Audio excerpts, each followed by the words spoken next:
Hey, this is Steve in Dallas, Texas. It's Saturday morning, my friend, and you are listening to Light Talk. Well, this is Stan in Light Talk Central with solar panels in Gainesville, and we're having another exciting episode of Light Talk. And this is Ellen coming to you from the tropical island of St. Bart's. And this is David coming to you from the beautiful Belmont Shore neighborhood of Long Beach, California. If you don't already know, you are listening to Light Talk, and we are the Lumen Brothers and Sister. That's right, Ellen. Welcome, everyone, to episode 383. And by the way, we hope everyone enjoyed our discussion last week with Brandon Sterling Baker. That was in episode 382. And next week, we have another Broadway Tony designer coming on the show, Jane Cox. We're really excited about that. But today, we are talking Olympics in Paris. More precisely, the opening ceremonies of the Olympics, which in many ways were incredibly clever and creative, beautifully performed and designed, and in only the way France could pull it off, astonishingly controversial. Here are the primary creators for the show. I know that Rob Hyland was the producer and Thomas Joly was the director. Ellen, do you have any more people listed? Yes. The lighting designer is named Thomas de Chandon. Okay. The stylist and costume designer is called Daphne Berkey. And Thomas, the director, is Joly. Thomas Joly, who is a theater director. Mm-hmm. And those are the names that I have for now. That's great. So let's get started. Regarding the production and performances, what does the Lumen family think of what we saw last week? Ellen? Yeah, I think it was quite incredible. I think it was audacious and bold to try to do something out of a stadium.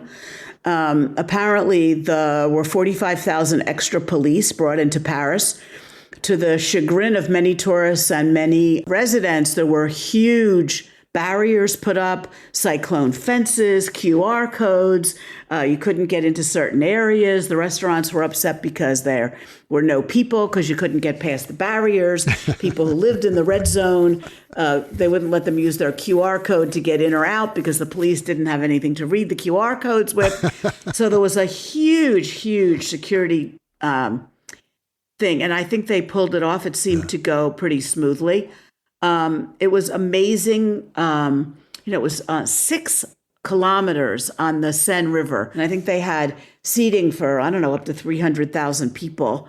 And the sad thing is that a lot of people bought tickets. It was 2,700 euros to get a ticket to sit in some of those prime bleachers right along the edge. The thing is that, how much do you get to see? It's a 6-kilometer meandering parade, and you don't get to see much except what's in front of you.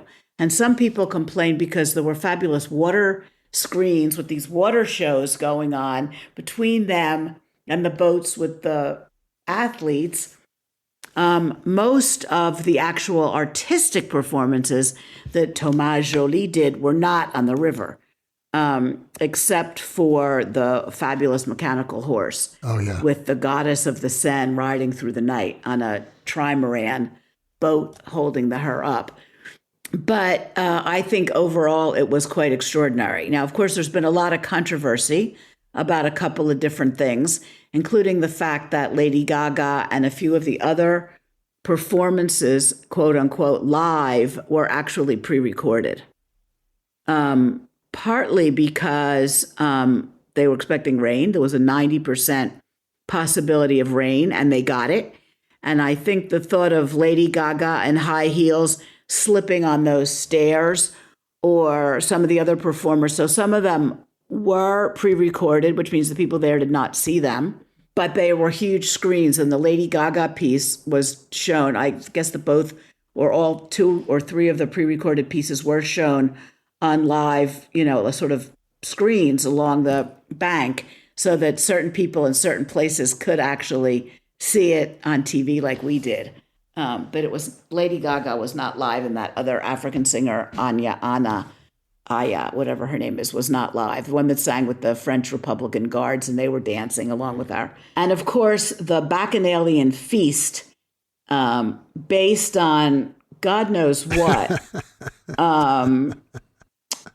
Some people thought it was based on The Last Supper.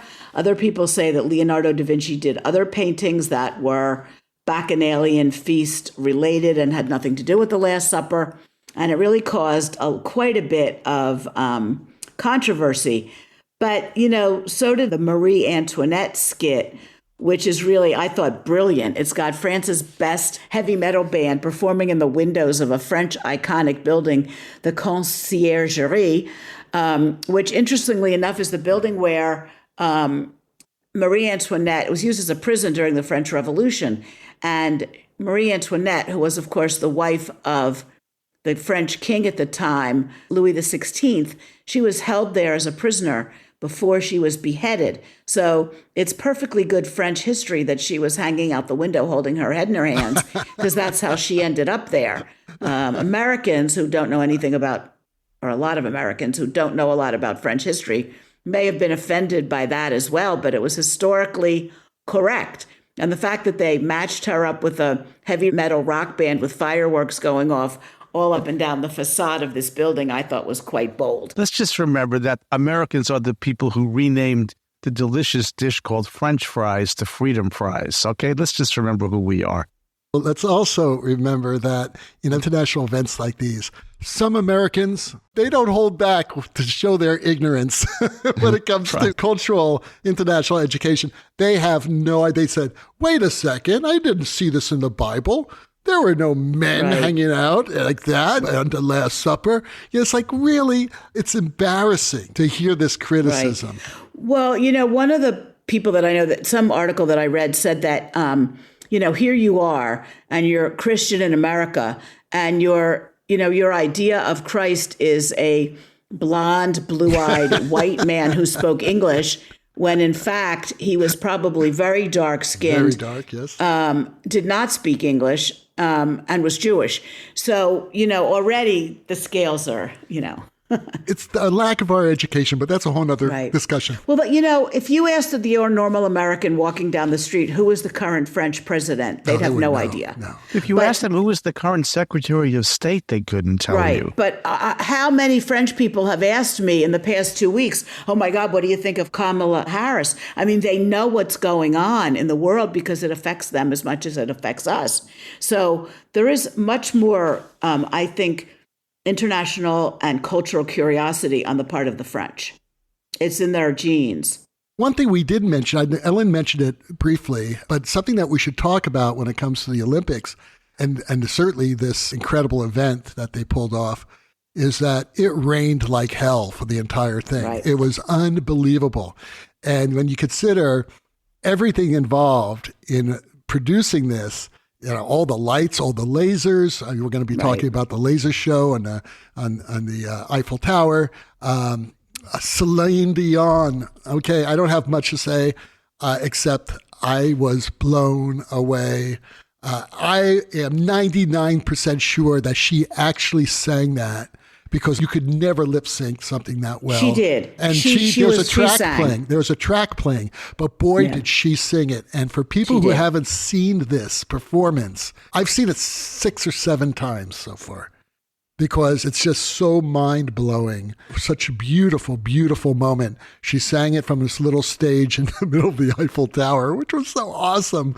And some of the camera shots were just amazing. And you could tell that was live because you could see the rain pouring onto the lid of the piano. The rain on the piano, which made it for me. That was like the pièce de résistance. The sparkle of the water just was like icing on the cake. Yeah, and there were actually 2 piano pieces. There was one also, this gentleman was playing a Ravel piece on a bridge. And same type of piano. It was black ebony with those beautiful water droplets on the piano reflecting light, which made it even more magical. And then you think about the performers who actually, the dancers could not sync anything. They were actually dancing. And in that fashion show that they did, that was unbelievable. Amazing. Thing on the bridge. Oh my God, that's on a bridge. And you could see how hard it was raining. And I didn't see any technical problems at all during the entire production. 4 hours. I was recovering from COVID last week. And so I had not much to do. So I said, I'm going to watch the Olympics, right? Why not? And what a great time to come down with COVID, if there's any good time to come down with COVID. And I watched all 4 hours. I didn't see one technical problem. And this is a tribute, not only to the show organizers and the designers and the technicians and the performers. It's just a tribute to the spirit that these performers had and of everybody who put this damn thing together. And you're right. Everybody, it was like 6 kilometers. Right. And people, you can only see a section of what you're seeing, like what Ellen said. Right. But boy, if I had my choice, I think I would be looking at the Eiffel Tower. Well, I have to say one other thing, is that I watched it on French television, and the French commentators are very knowledgeable about their monuments. It's like when you watch the Tour de France bicycle race and they take you along through the countryside and they say, this is Burgundy and this is where this kind of wine is grown and this is what kings lived in these, chateaus. And they were very, very knowledgeable about their monuments and all of the iconic buildings and structures you saw along the Seine as they were going along. And other than that, they didn't say much except who was performing. And there were 0 commercials for 4 hours. Now, I understand from the States that the commentators did not stop talking, but it was not really relevant to what was going on. And there were commercials like every 20 minutes. Well, the first hour in the States, because like I said, I watched the whole 4 hours. The first hour, there were no commercials. Kelly Clarkson was the one of the commentators, and I believe it was Peyton Manning at first, and then Mike Tirico took over. And, as much as Kelly may not have known a lot of the history, what I really appreciate, I'm going to defend her, and I normally don't. Okay. I'm going to defend her now. Well, I didn't see her, so I'm just saying what I heard. Well, I sent out a video of the Celine Dion piece, and she's in the background at the end of it. She talks about it. She was so emotional. It's a very emotional point of view. That's what she brought into it as a performer. And she was, good. And that was good. But to your point, this was a great opportunity to educate America, you know what I mean? A little bit about French history. And they tried, but certainly not enough. I mean, a lot of people saying, well, what's that big church? Oh, it's Notre Dame. Right. Isn't that a football team? You make me think of this thing. It's like Americans don't recognize that. I love this phrase. I'm going to put two phrases together. You wouldn't have a country if it wasn't for the French. Well, yes. Merci, Monsieur Lafayette. Yeah, there wouldn't be one because the French were our ally against the British. There would be no America. Thomas Jefferson took so much criticism for hanging out so much in France. Right, he was our first ambassador to France. But in terms of helping us win the Revolutionary War against Britain, and so I'll just say it again: you wouldn't have a country if it wasn't for the French. Well, yes, and then when Lafayette came back to them and said, "Hey, now we're going to have the French Revolution. Will you help us?" The founding fathers sort of said, no, they've beheaded their king. Who are you giving your support to? A head in a basket? But it really was thanks to Lafayette that we won the war. So yes, Stan, you're absolutely right. There was another moment that I really loved, and that was after the Marie Antoinette moment. I think it was right after, where they had that beautiful rendition of Carmen. Marina Viotti and Axel Jean-Giguel singing that amazing piece from Carmen. I believe she was on top of a ship that was floating down the bank of the Seine. Again, Meg, just beautifully staged and incredibly sung. Yes, there was another moment like that, too, where there was a singer with a piano and there was a flames on a barge and they were singing John Lennon's Imagine, which was really quite wonderful. And then, of course, the mechanical horse was great. Another thing that's really interesting, and we'll get to the Olympic flame in a minute, but everything was built in France. And if you go on, YouTube and look at like how they built that horse and everything, the guys that did it, they're like, oh my God, we were so honored. And, we were just thrilled to be able to do this. And it took a year of testing this thing out and making sure it worked. And then we had to test it in full secrecy on the river in the middle of the night, shrouded so that nobody saw what we were doing. I mean, this was really quite a massive, massive production. Yeah, that horse was amazing. And the horse was amazing. Again, it kind of reminded me of the beauty of the puppetry in War Horse, Yeah, where very much. you just have you just get it right. I was just looking at the way the legs are moving, and they got the movement of those legs and the balance and the beauty of how a horse at sometimes is flying. Basically, no hooves are touching the ground at one point during the 4 strokes of a horse's normal gait. And they got it perfectly, and you saw the beauty of nature in that. And even though there were 2 lights, and that was it, right? Right. 2 lights, but on the water. Yep. You had these 2 lights, but you never saw them because it's like a marionette. It's like, going back to the old French marionettes where you have a puppet show and you see the strings, but you don't really see them. You don't care. You don't analyze how this was done. You just enjoy the beauty of what the expression is. It's actually on a boat. You know how like a catamaran has 2 pontoons and a trimaran has 2 and a third. Well, this was a trimaran with the boat with the horse in the center and powered up, up the river. And for the research on the horse, movement, they, like other people who have done this, went back to the fabulous photography of Edward Muybridge, who did all of those original movement studies long before movies, existed with a xenotrope. It's quite interesting. And they captured it perfectly, you're right. And the hooded figure is the goddess of the Seine carrying the Olympic flag. I thought a lot of it was quite emotional. Now, of course, there were also athletes on boats in here, thousands and thousands of them. That was something. Alphabetical like sync, except the United States and France, which came last and were the 2 largest contingents. And I think the athletes probably liked it because instead of having to walk a mile, they all got to be, and then they had to go to the Trocadero, which is the area below and around the Eiffel Tower, and be part of the ceremony. And of course, they were in the rain, but they stuck it out. And, they were in the rain on the boat too. The right. boats, they were right, all soaking wet. So right. One interesting aside is that some of the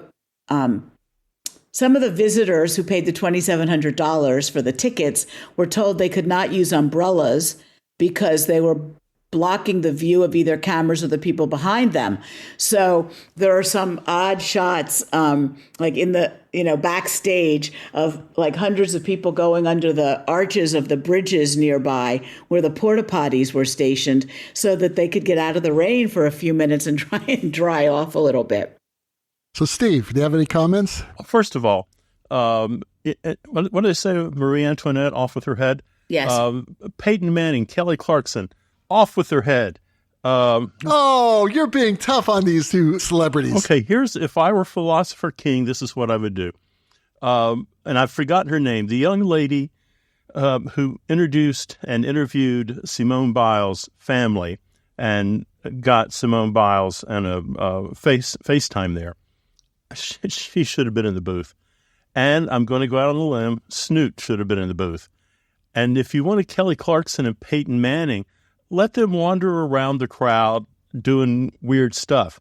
I found out more in 2 minutes of Ellen talking about Marie Antoinette than Kelly Clarkson. Kelly Clarkson doesn't even know who she is. I mean, it was horrible choices to pick those 2 to be the color people for the Olympics. I mean, and I was reading that she was brought on board specifically to review the musical numbers.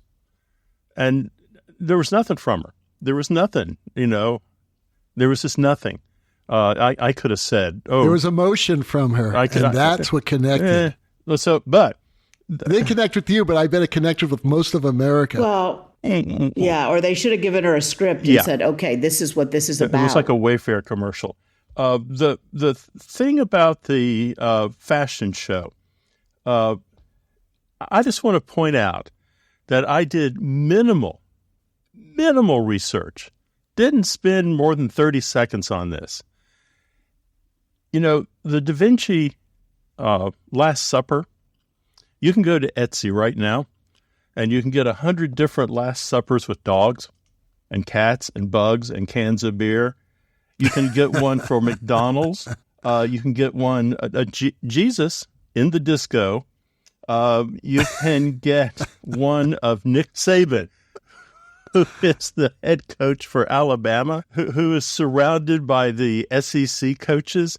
So I think if you're going to pick on the Last Supper, I think there's a lot of fertile ground that you can be offended by out there in your own backyard. Well, yeah. I mean, I was, and it was a runway with a blue guy sitting in a bunch of grapes and people watching him. I never looked at that and went, "Oh, I'm looking at the Last Supper." I never entered my mind. No, it's supposed to be a Dionysus at a bacchanalian feast. Of course. And for all those people who are going, why was there a naked blue guy sitting there? He wasn't naked. What is he? Well, he was, except for the body paint and one little garland of flowers. If you search that gentleman at all, he has a very famous song, "In You," which I guess is "new" in French, maybe. I'll jump on there. But it's about being nude. Yes, there wouldn't be any war or violence or hatred if we were all nude.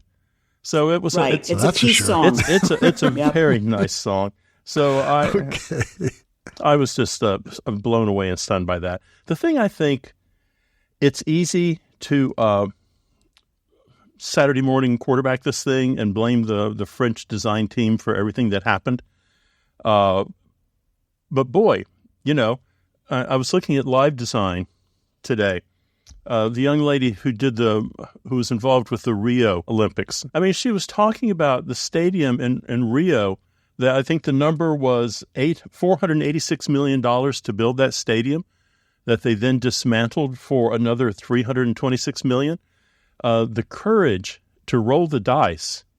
I mean, that river was brilliant to put it on the river. This idea of seeing all the cultural sites of Paris rather than build stadiums, they invested their money wisely, and they gambled. I looked at the weather report and, Weather in Motion, at least, says there are 8 to 10 days of rain every month in Paris. So you're rolling the dice a lot there. But boy, to clean the river up and everything you guys have said about the stunning nature of moving 3.5 miles through Paris to see these buildings, to see all that, I think they knocked gold medal. I think they're on the podium and they had a gold medal, and it's very easy. It's very easy to complain. And let's not forget that there was some terrorism issues happening. The morning of the trains. It's unbelievable. If you haven't seen it, there is on Peacock. You can go there, and there's at least, I don't know if it was daily. I've seen 2 episodes, but it's on how the French committee, the designers, the director, how they put all this together and what they were thinking and what they wanted to do and how they mapped it out. We follow 500 days of them doing it. And it's, this was not entered into lightly. You are listening to Light Talk, and this week, Light Talk is sponsored by... It's a public service announcement from No More 10 out of 12s. Things to do at the Olympic Games in Paris. But first, let's learn a few useful French phrases that will get you out of trouble. Such as, you might think I'm foul 'cause I live in your bow. Ellen, you're our expert. How would an American say that in French? Well, with a good American accent, an American tourist in Paris would say, "Est-ce que je suis immode à cause de ton commode?" And it rhymes. Yay! That's right, folks. You need to find a way to avoid E. coli. So you might want to stay away from the raw meat being served in the Olympic Village, getting trapped in one of the 1,400 porta-potties just before your race, or swimming in the Seine River.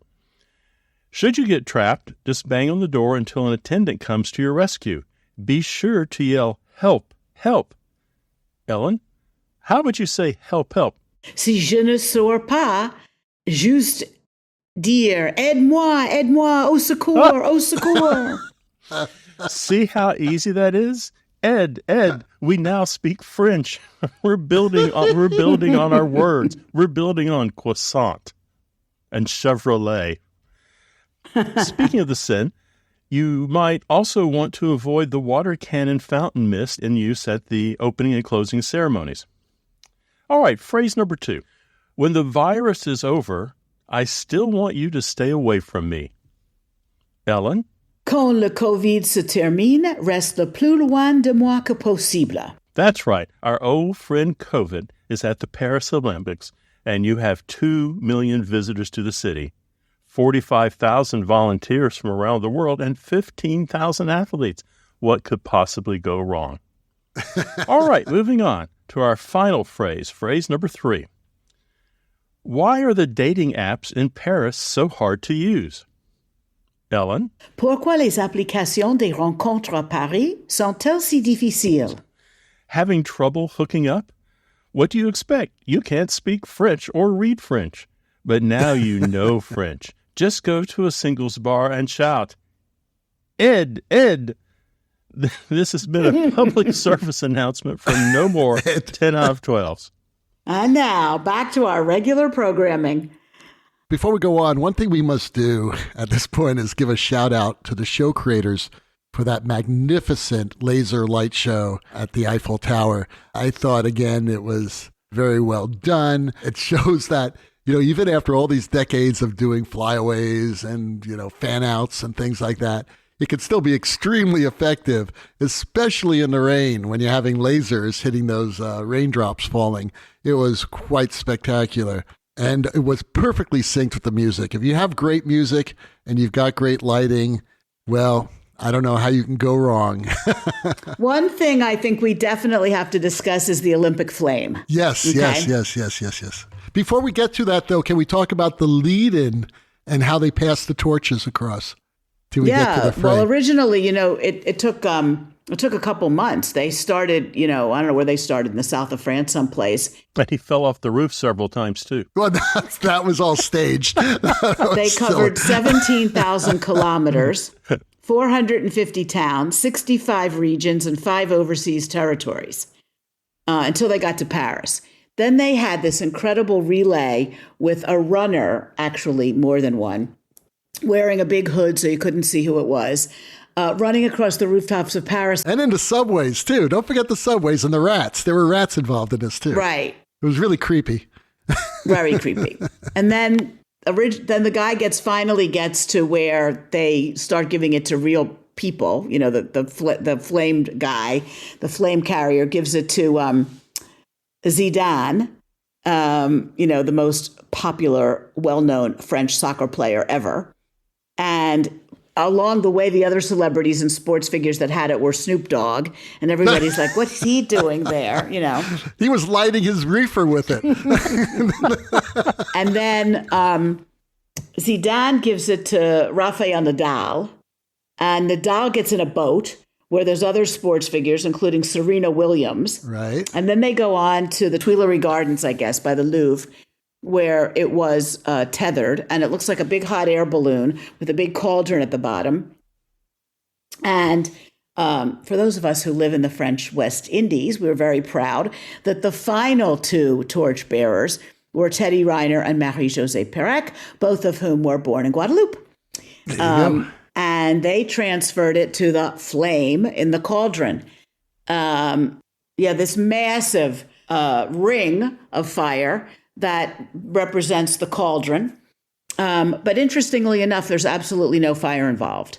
What they sort of symbolically lit this thing, which is a cloud of mist and beams of light, 100% electrical. And it was produced, built, and provided the electricity by the EDF, which is the French national electrical company. And there are 200 high-pressure misting nozzles that provide this water mist that is lit by 40 LED spotlights inside of this large ring to make it look like flame. There's absolutely no flame involved. Right. And it's beautiful because it's in the gondola of this big hot air balloon, which I'm sure it wasn't a hot air balloon, but that's what it looked like, that then raised up, and it would light the bottom of the balloon, so that balloon was beautifully lit in a beautiful gradation up into the top of this moving flame type of effect. Right. And, when they lit it, I looked at it again, I watched it again, and of course it chased out. It looked like it, it was from where the torches hit, and then it grew up, and then it grew around it. We know it's not flame. But again, it doesn't matter because It was beautifully done. And there were no carbon byproducts being expelled into the atmosphere. It was pure green. There, it was a energy. beautiful, beautiful moment. And then you had this incredible balloon going up. You saw this beautiful thing, and behind it was the Eiffel Tower. And that transitioned into Celine's song. It was, I'm getting goosebumps talking about it. Right. Not only the Eiffel Tower, but the IMP pyramid and all the other monuments of Paris. And even though it remains tethered to the ground, it really looks like it's flying. And it's electrically controlled by an electrical, a sophisticated electrical control panel.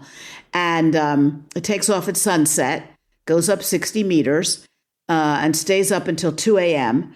And then during the day, you can see it during in the garden of the Tuileries, which is next to the Louvre. Right. And they're selling tickets so you can go see it. And they're thinking about keeping it there permanently. Why not?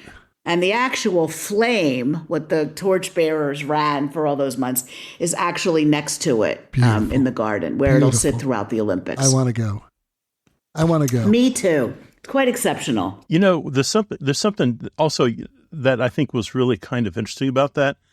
I don't have any proof of this, so this could be just a wild theory. But the advantage of what they did, I bet you, when that thing is fully floated, you can see it from every part of Paris.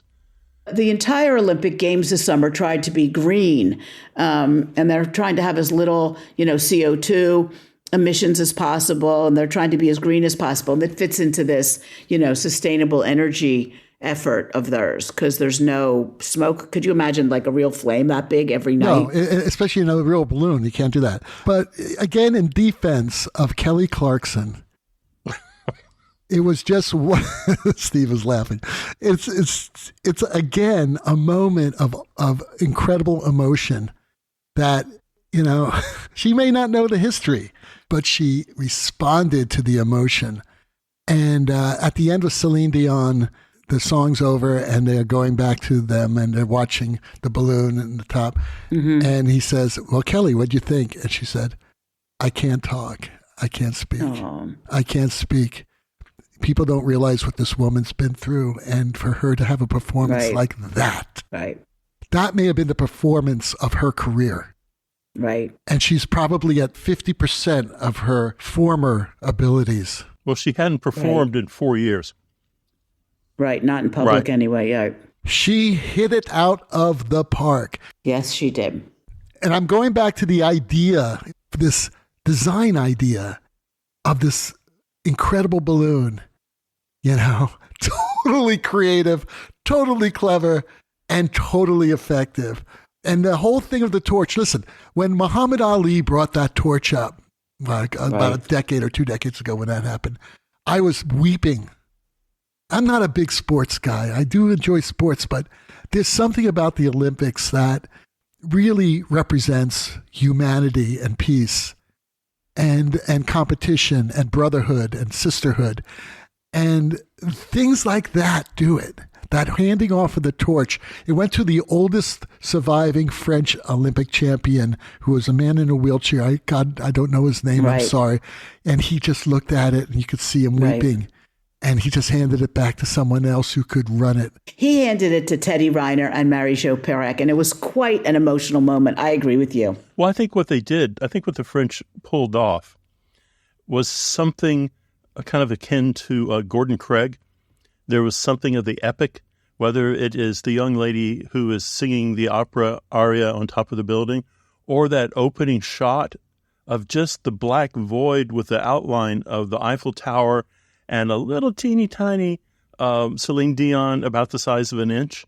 Just the epic nature of that. And when they push in on her, it was amazing.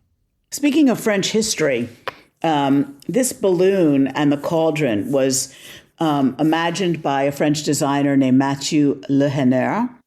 And it's a tribute to the people that invented the hot air balloon, French pioneers Joseph Michel Montgolfier and Jacques-Étienne Montgolfier. And in French, a hot air balloon is called a Montgolfier. And they built the original one, piloted by humans, which flew in November 1783. 1783. So here we go. Another tribute to French history. And I think that is the location where the balloon was launched from. Oh, Really? So they I didn't know tied that. into that also. Could well be. What's your favorite ceremony of all times? Where does this rank in the top 10?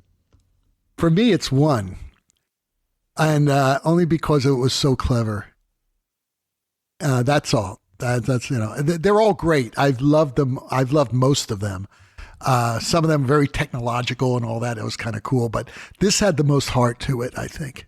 I think so too. I think for me, Paris is the most beautiful city in the world, and to show it off that way, like I said in the beginning, it was a very bold decision. Taking it outside of a stadium, and all of the problems that engender to begin with, and then having it just be so creative and so beautiful. I mean, there's so many moments we didn't even mention. Dancers in water on the side of the thing, and these statues of famous French women coming up out of the water, and big, huge heads of famous French figures along the sides of the Seine. I mean, it's like some giant Cirque du Soleil performance just exploded along, 6 kilometers of the river with everything you can possibly think of. And I personally didn't think there was anything offensive about it. I really loved it. I thought they did a great job. You also had that very clever moment when the torchbearer is in the Louvre and all the paintings have disappeared. And you realize they're standing at the window watching the processional go by. Yeah, that was pretty cool. Well, don't make the mistake that I have made in past years and miss the Olympics. The Olympics are an amazing event. Not talking about the opening ceremony or the closing ceremony, which everyone should watch. So let's watch it. We can talk about it again in another episode. But just the type of camaraderie and competition of people all over the world. And we learn so much about culture there. So what a better way of learning about culture than to watch sporting events. Well, the rocking sounds of the Luminoids tell us that once again you've spent another morning listening to Light Talk. You can hear our show on just about every podcast site out there. Check out our website at lighttalk.org and be sure to follow us on Facebook and subscribe to our podcast. That way you will not miss a second of Light Talk insanity. No guarantee is offered regarding the accuracy of any statements or opinions made on this podcast. However, If you decide to litigate, the Snoop Group with the legal team of Sparks, Burnout, and Chase will defend us until our retirement funds are depleted. Light Talk is written and produced by the Lumen Brothers and Sister, coming to you from Long Beach, St. Bart's, Gainesville, and the Lone Star State. And be sure to join us next week when we talk about more lighting shenanigans and serve you more of our casserole of nonsense. Light Talk, broadcasting questionable Lumen knowledge and humor around the world. So we'll see you all next Saturday morning. And enjoy the Olympics, everyone. Bye-bye from Light Talk.